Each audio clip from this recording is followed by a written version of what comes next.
O objetivo do discurso argumentativo, como sabemos, é o de defender ou atacar um ponto de vista qualquer. Olha só. O objetivo do discurso argumentativo, como sabemos, é o de defender ou atacar um ponto de vista qualquer. Então é aquela ideia, o texto é argumentativo com essa ideia de defender um ponto de vista. Algo que numa questão anterior a gente viu, não. A ideia foi reforçar a declaração inicial, não é ser uma defesa de tese e tal, ou atacar um ponto de vista qualquer. A escolha de uma estratégia argumentativa é determinada em função da situação comunicativa global. Observe, por exemplo, o texto a seguir. Então, de novo, a estratégia argumentativa. Como que a banca cobrou isso? E como eu falei na cabeça dos alunos, olha, para tudo e vá assistir a aula de lógica, modo de organização discursiva e estratégia argumentativa. Porque a base da prova está aqui, beleza?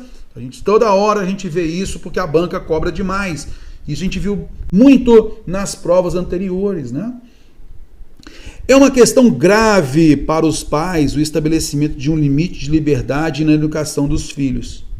Se os mais liberais dizem que a liberdade total é bastante educativa, os menos radicais defendem que o controle os prepara melhor para a vida futura.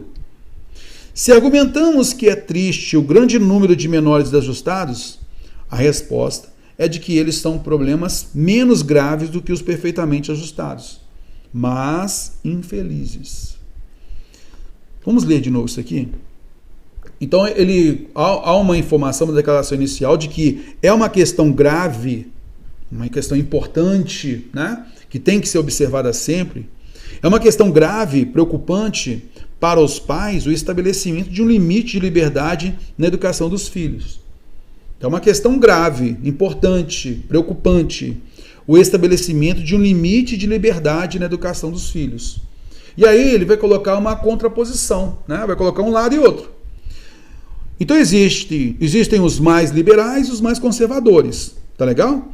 Beleza. Então se os mais liberais dizem que a liberdade total, os mais liberais, a liberdade total é bastante educativa, os menos radicais defendem que o controle os prepara melhor para a vida futura. Então, olha, os mais liberais e os menos radicais. Aí os mais liberais falam da liberdade total, né? Já os menos radicais defendem que o controle os prepara melhor para a vida futura. O controle deles, né? Eu acho que não deve ter nem a liberdade total e nem o controle total. E o autor acaba colocando esses dois pontos, né? Bem contraditórios aí. Bem opostos aí, né? Se argumentamos que é triste o grande número de menos desajustados, a resposta é de que eles são problemas menos graves do que os perfeitamente ajustados, mas infelizes.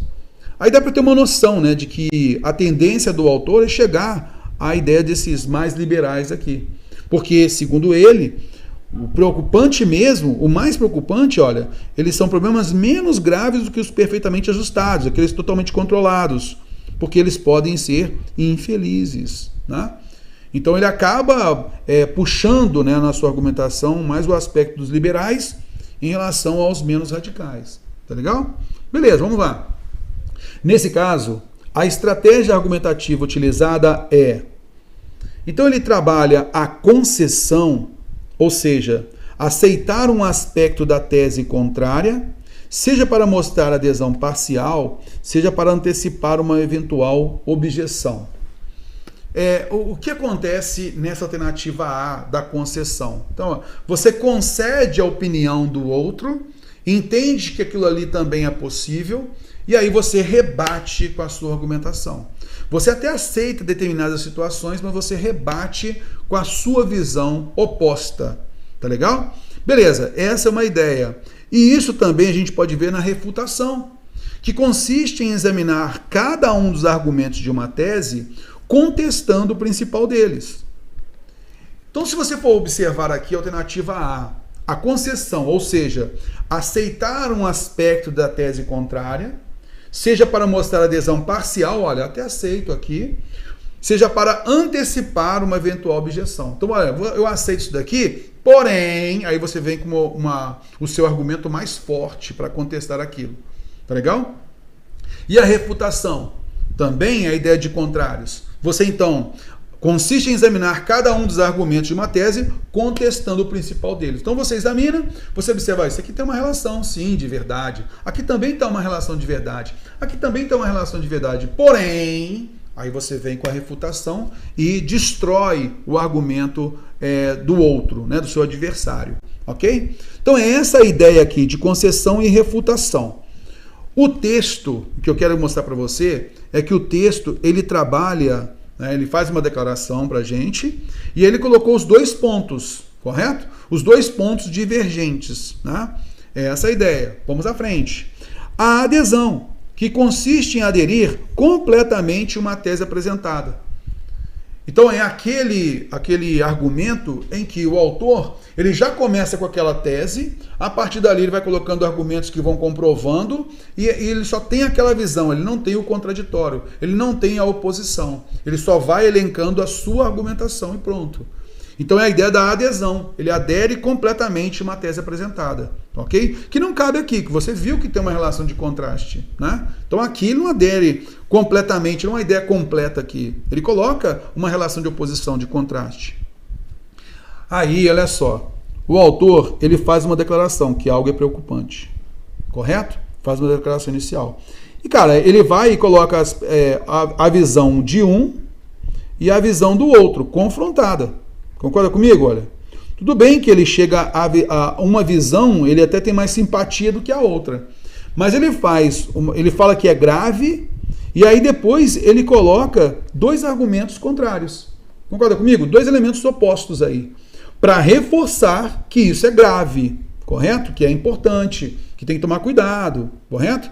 Beleza. Então ele confronta essas duas ideias, A e B. Ele compara os dois argumentos A e B, mostrando pontos de divergência ou até mesmo convergência. Por quê? Ambos estão preocupados com a educação dos filhos. Há um ponto de convergência aí, porque ambos estão preocupados com a educação dos filhos. Porém, um pensa de uma forma mais liberal, o outro é menos radical. É essa a ideia. Então, de alguma forma, você percebeu aí que ele compara dois argumentos, mostrando a confrontação entre A e B. E você vai notar isso aqui, ó. Você tem a ideia inicial e depois ele coloca lá os mais liberais e aí ele coloca os menos radicais, olha só. E aí ele coloca a ideia dos mais liberais e dos menos radicais e aí ele coloca uma possibilidade, né, de conclusão a respeito disso, ok? Então ele trabalha, ele confronta, os mais liberais é o A, menos radicais é o B. Ele confronta esses dois argumentos para chegar a essa questão grave, preocupante, né? Esse estabelecimento de limite de liberdade na educação dos filhos. Então, ele, ao colocar esses opostos aqui, olha, ele reforça a sua ideia de que a questão é grave, ela é importante ser debatida, observada e tal. Ok. Então a alternativa D, ela trabalha a confrontação, melhor, né? Gostei dessa daí. O exame crítico, que revê principais argumentos que defendem uma tese, mostrando seus pontos fortes e fracos. Basicamente, todas essas aqui, a gente sabe que são estratégias argumentativas, né? Então, quando há a ideia da concessão, você entende o lado do opositor, mas você rebate. Você tem a refutação, você observa os pontos principais ali, até entende, mas você rebate cada um deles, ou o principal deles. A refutação normalmente se baseia como? Até nas aulas de redação a gente fala isso. Você coloca uma ideia do opositor e aí você vem com outro parágrafo com porém, e aí você vai batendo cada ponto deles. Contrário, para chegar a uma conclusão reforçando a sua tese. Tá legal? Alternativa A e B, elas são até parecidas, mas não estão encaixadas no texto. A adesão, em que você coloca a ideia e você vai colocando os seus argumentos para reforçar aquela ideia. E você pode se utilizar do exame crítico nessa ideia de adesão completa. E aí a alternativa é o exame crítico, que revê os principais argumentos, você tem uma ideia, você vai revendo, vai colocando os seus principais argumentos, defendendo aquela tese, mostrando seus pontos fortes e fracos, analisando cada ponto forte e fraco, chegando a uma mesma ideia. E aí, a confrontação realmente é a alternativa correta. Alternativa D, que mostra a comparação de dois argumentos, mostrando os pontos de divergência ou até mesmo convergência. Todos querem o bem do filho, correto? Mas as formas é que são diferentes. Tá legal?